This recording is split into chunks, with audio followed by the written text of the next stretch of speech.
My dear students, आज हम बात करेंगे फर्स्ट लॉ ऑफ थर्मोडायनेमिक्स अर्थात ऊष्मागतिकी का प्रथम नियम। क्या है ऊष्मागतिकी का प्रथम नियम? माय डियर, इसे law of conservation of energy यानी कि ऊर्जा संरक्षण का नियम भी कहा जाता है। आइए इस पर डिस्कस करते हैं, बात करेंगे फर्स्ट लॉ ऑफ थर्मोडायनामिक्स पे। क्या कहता है ये लॉ? ये कहता है कि energy can neither be created nor destroyed, यानी कि ऊर्जा को हम न तो उत्पन्न कर सकते हैं और न ही नष्ट कर सकते हैं, अर्थात it can be converted from one form to another form. यद्यपि ऊर्जा को हम एक रूप से दूसरे रूप में परिवर्तित कर सकते हैं, ठीक है। या फिर हमें दूसरे वे में किस प्रकार से हम इसको एक्सप्लेन कर सकते हैं, वो कहता है the total energy of an isolated system. किसी भी विलगित निकाय की जो टोटल एनर्जी होती है रिमेन कांस्टेंट। वो कैसी होती है? कांस्टेंट होती है, अर्थात it may change from one form to another. यद्यपि हम ऊर्जा को एक रूप से दूसरे रूप में परिवर्तित कर सकते हैं, ठीक है। In other means total energy of universe is constant.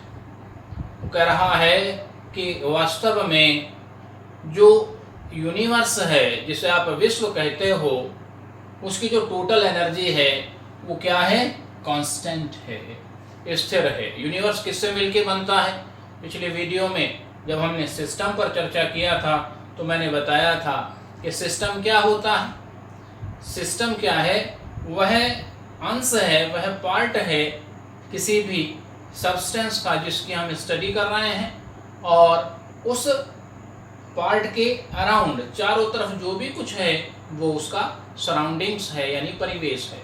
और सिस्टम प्लस सराउंडिंग मिलके क्या बनाते हैं? यूनिवर्स बनाते हैं। यानी कि निकाय प्लस परिवेश बराबर विश्व होता है, यानी कि यूनिवर्स होता है। तो वो कह रहा है कि यूनिवर्स की जो टोटल एनर्जी है वो क्या होती है? कांस्टेंट होती है, ठीक है। देखिए, एक एग्जांपल के माध्यम से हम इसको जस्टिफाई करेंगे। क्या है जस्टिफिकेशन? देखिएगा, एक एग्जांपल देखते हैं। On supplying 286 kilo joule electric energy, अगर हम 286 किलो जूल इलेक्ट्रिक एनर्जी यानी विद्युत ऊर्जा अगर हम पास करते हैं 1 mole of H2O, 1 mole water में, तो इट डिकम्पोज या अपघटित हो जाता है and give 1 mole of H2, क्या देता है? 1 मोल हाइड्रोजन और हाफ मोल ऑफ ऑक्सीजन। यानी कि 1 मोल वाटर में 286 किलो जूल विद्युत ऊर्जा इलेक्ट्रिकल एनर्जी अगर आप सप्लाई करते हो तो ये डिकम्पोज हो जाएगा और डिकम्पोज होके देगा 1 mole of hydrogen and half mole of oxygen, ठीक है। ये इक्वेशन है। H2O liquid 1 mole, 286 electrical energy is passed through 1 mole H2O, it decompose and give 1 mole hydrogen and half mole oxygen, ठीक है। अब हम देखें कि अगर इसी रिएक्शन को हम अपोजिट डायरेक्शन में कराते हैं, किस प्रकार से? If 1 mole of hydrogen, 1 mole hydrogen में हम क्या करें? अलाउ टू वर्न, उसको वर्न करें हाफ मोल ऑफ ऑक्सीजन में, ठीक है। 1 मोल हाइड्रोजन को हाफ मोल ऑक्सीजन में यदि हम वर्न करते हैं तो after reaction 1 mole of H2O, 1 mole water का फॉर्मेशन होता है, ठीक है। और सेम अमाउंट ऑफ एनर्जी यानी ऊर्जा की उतनी ही मात्रा क्या होती है? लिबरेट होती है फ्रॉम फॉर्म ऑफ हीट, इस रिएक्शन से ऊष्मा के रूप में। इक्वेशन क्या है? H2O gas plus half O2 gas is equal to H2O liquid is formed and 286 kilo joule energy is released. ठीक है, तो इसमें इतनी किलो जूल एनर्जी यहाँ पे क्या हो रही है? लिबरेट हो रही है। किस फॉर्म में? हीट एनर्जी के फॉर्म में। तो यहाँ पे हम देखें कि 1 मोल H2O में हमने 286 किलो जूल इलेक्ट्रिकल एनर्जी पास किया। यहाँ पे कंज्यूम हुआ इतना एनर्जी और 1 मोल H2 बना, हाफ मोल ऑक्सीजन बना। अब 1 मोल हाइड्रोजन को जब आपने हाफ मोल ऑक्सीजन में वर्न किया फ्रीली, तो आप देखते हैं कि 1 मोल H2O बनता है। और देखिए सेम अमाउंट, ये इतनी एनर्जी है, यहीं पे भी इतनी एनर्जी ही क्या हो रही है? लिबरेट हो रही है, उत्पन्न हो रही है। ठीक है, 286 किलो जूल। अब यहाँ किस फॉर्म में है? देखिए एनर्जी सेम है, अमाउंट ऑफ एनर्जी क्या है? Same amount of energy. तो उतना ही अमाउंट एनर्जी का यहाँ पे लिबरेट हुआ जितना अमाउंट एनर्जी यहाँ पे कंज्यूम हुआ। ठीक है, लेकिन आप फॉर्म देख सकते हैं, रूप अलग अलग हैं। यहाँ पे इलेक्ट्रिकल एनर्जी के रूप में 286 किलो जूल एनर्जी कंज्यूम हुआ और यहाँ पर 286 kilo joule heat energy liberate हुई, यानी कि उत्पन्न हुई। तो जो इलेक्ट्रिकल एनर्जी है यहाँ पे और यहाँ पे हीट एनर्जी के रूप में ये रिलीज हो रहा है। तो वो क्या कह रहा है कि जो may change from one form to another, यानी ऊर्जा एक रूप से दूसरे रूप में परिवर्तित हो सकती है, लेकिन ना तो हम इसको बना सकते हैं और ना ही हम इसको क्या कर सकते हैं? नष्ट कर सकते हैं। ठीक है, तो इस प्रकार हम कह सकते हैं कि टोटल एनर्जी ऑफ यूनिवर्स के विश्व की जो टोटल एनर्जी है वो क्या रहती है? कांस्टेंट रहती है। ठीक है, क्लियर होगी बात? अब देखिएगा जो मैथमेटिकल फॉर्मुलेशन है फर्स्ट लॉ ऑफ थर्मोडायनामिक्स का, इस पर हम चर्चा करें। अब इसमें आता है इंटरनल एनर्जी। तो थोड़ा सा हम पहले आपको बता देते हैं कि इंटरनल एनर्जी पहले है क्या। ठीक है, उसके बाद हम चर्चा करेंगे mathematical formulation of first law of thermodynamics पर। ठीक है, अब आंतरिक ऊर्जा क्या है?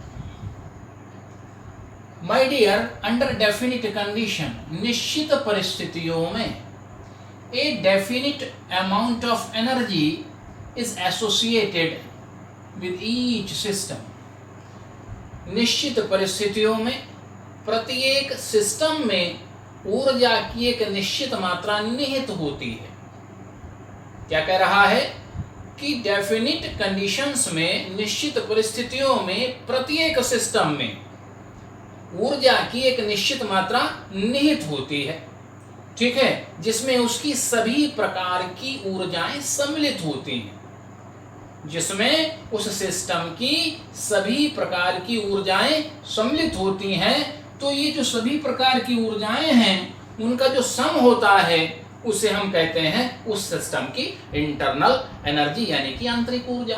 क्या कह रहा है? The sum of all type of energies, सभी प्रकार की ऊर्जाओं का योग, प्रेजेंट इन द सिस्टम, जो सिस्टम में उपस्थित है, यानी किसी सिस्टम में उपस्थित सभी प्रकार की ऊर्जाओं का योग क्या कहलाता है?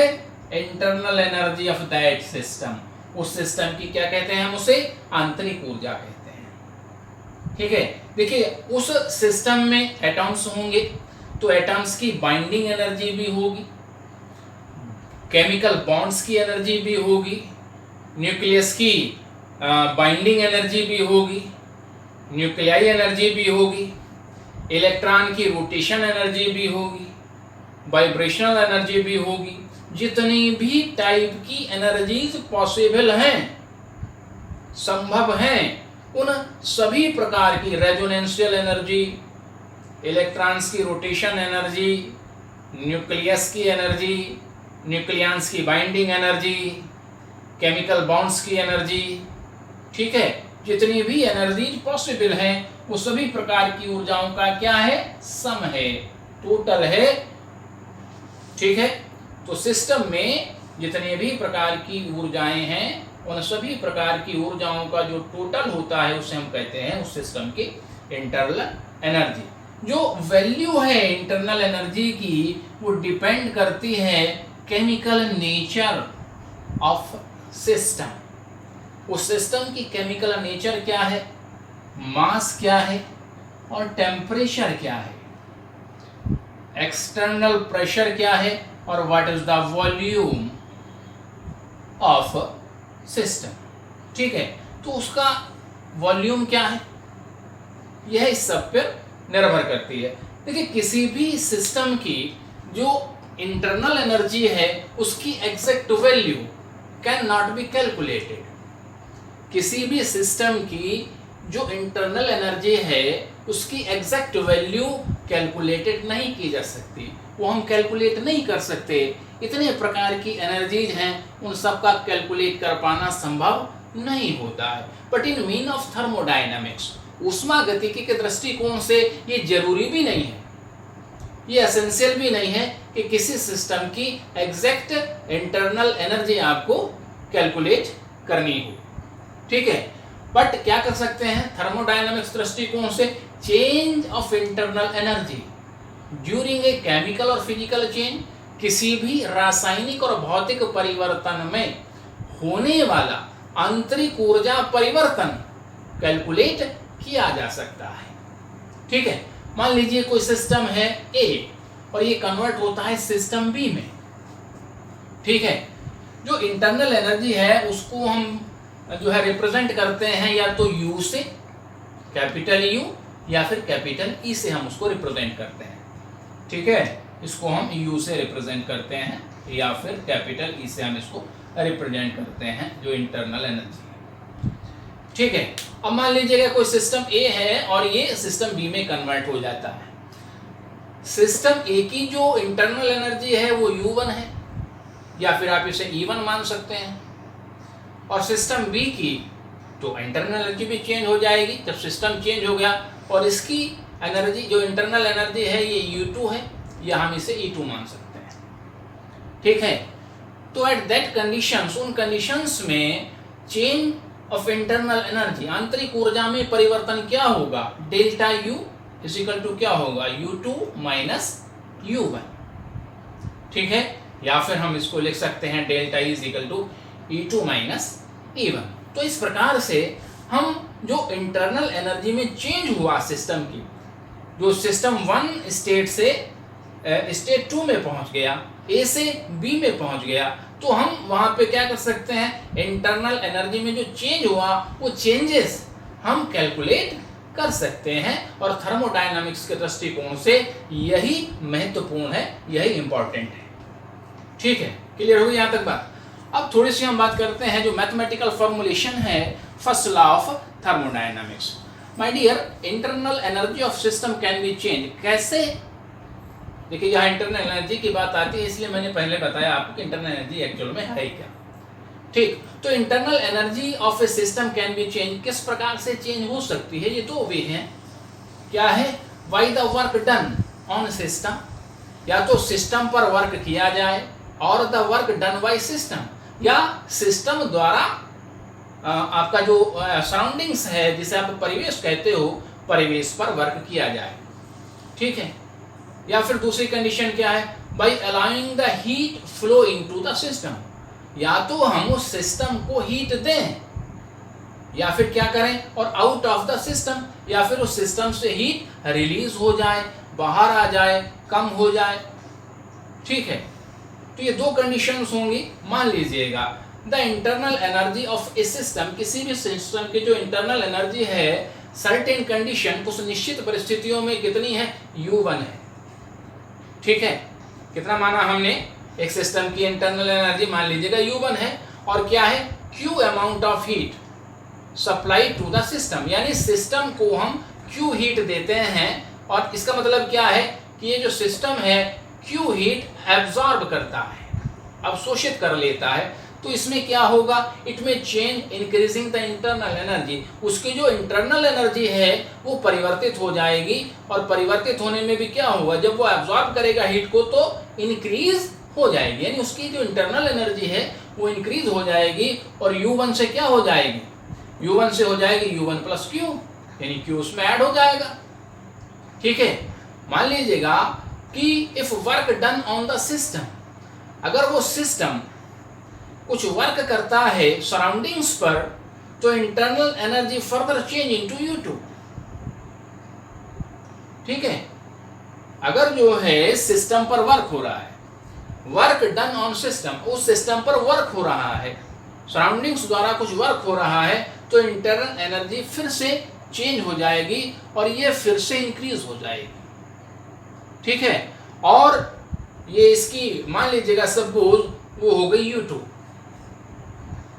ठीक, तो U2 की वैल्यू क्या होगी, U2 इक्वल टू होगा U1 प्लस Q और प्लस आ गया W। अब देखिए जो W है ये वर्क है, वर्क क्या है, work done on the system.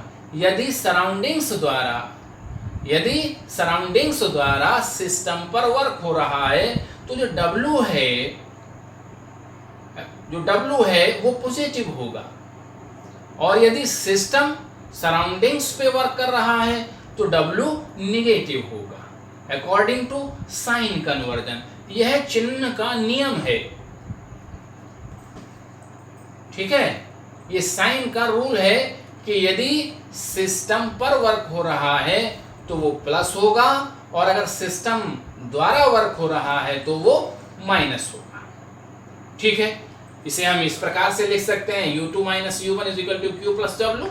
ठीक है, और U2 माइनस U1 क्या होता है, ये होता है डेल्टा U। डेल्टा U क्या हो गया, यानी चेंज इन इंटरनल एनर्जी।